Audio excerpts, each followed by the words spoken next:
I have exciting news if you own a Yamaha motorcycle, specifically the TTR 230. By now, if you've done your first oil change, you've figured out there's a problem here.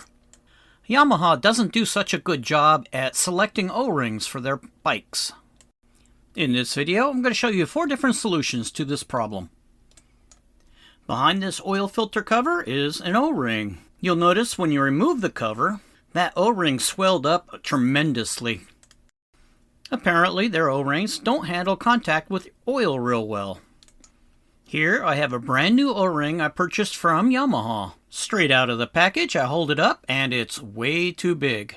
Do you know how hard it is to install an O-ring when it's too big to go in the slot? And this is not a one-off problem. Here's 5 different O-rings I purchased from different places just to make sure it wasn't a particular dealer problem. And every single one of them is too big.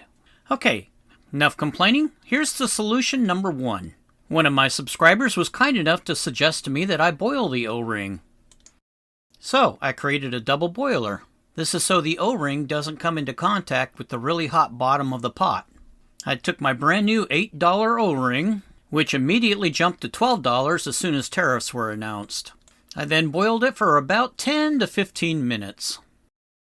It didn't seem to shrink the O-ring, but it made it much less malleable, which means if I could get it into the slot and hold it until the O-ring cooled down, it kind of retained its shape for a short period of time, at which point I could hurry up and put it on the bike before it stretched again.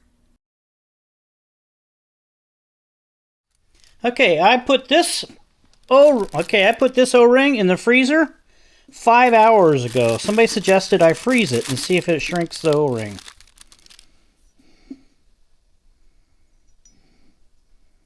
It's better. I could actually make that work. Yes! Hoo hoo hoo!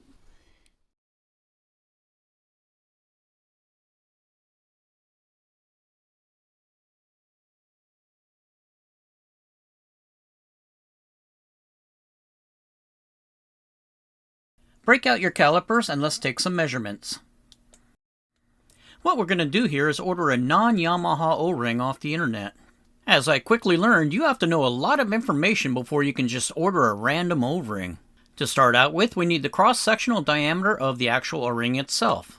Then you need the inside diameter, the outside diameter, and the actual width of the groove that you're putting the O-ring into. As it turns out, these two measurements actually have a relationship to each other. The cross-sectional area of the rubber O-ring should be at least 15% smaller than the cross-sectional area of the groove. So it looks like we're well within those requirements. Then you need to know the temperature range that your O-ring will be exposed to. The internet told me that we're good to go as long as it can handle temperatures up to about 300 degrees Fahrenheit. Once you start looking at websites, you gotta learn a whole new vocabulary. What the heck is a Boss gasket? And it seems that O-rings, when you're ordering them, are grouped into series or categories. So to properly shop for it, you have to know what series you need. This research turned out to be pretty simple. The series is based on the cross-sectional thickness of the O-ring, which, as it turns out, was the first measurement we took. So a cross-section of 3.43 millimeters turns out to be series 200. Let's update our chart. Then we find out O-rings are made out of different materials. My bad Yamaha O-rings are nitrile. Since they swelled up on me when they touched oil, I'm going to avoid this group altogether. Silicone is designed to withstand extreme temperatures. We probably don't need those. So I think the winner's going to be a Vitron O-ring. If they use them on airplanes, they're probably good enough for my dirt bike. I think this is the last piece of information we need before we order our O-ring. There are a lot of companies out there that sell them. The problem is, most of them have a minimum order. I really don't want to buy 10 O-rings. I picked up my O-ring from allorings.com. Here's the product number, and it came up in a package of 2.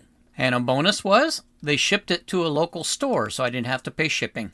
Since I installed this O-ring, I have changed the oil in my bike twice. The O-ring did not swell up, it did not fall out, and I did not need to change the O-ring when I changed the oil filter. So far this O-ring has saved me $24 that I don't have to spend at Yamaha. If you stuck with me this long, I'm going to give you a super bonus here. The company Wix actually sells a kit that has everything you need to do an oil change on a TTR 230.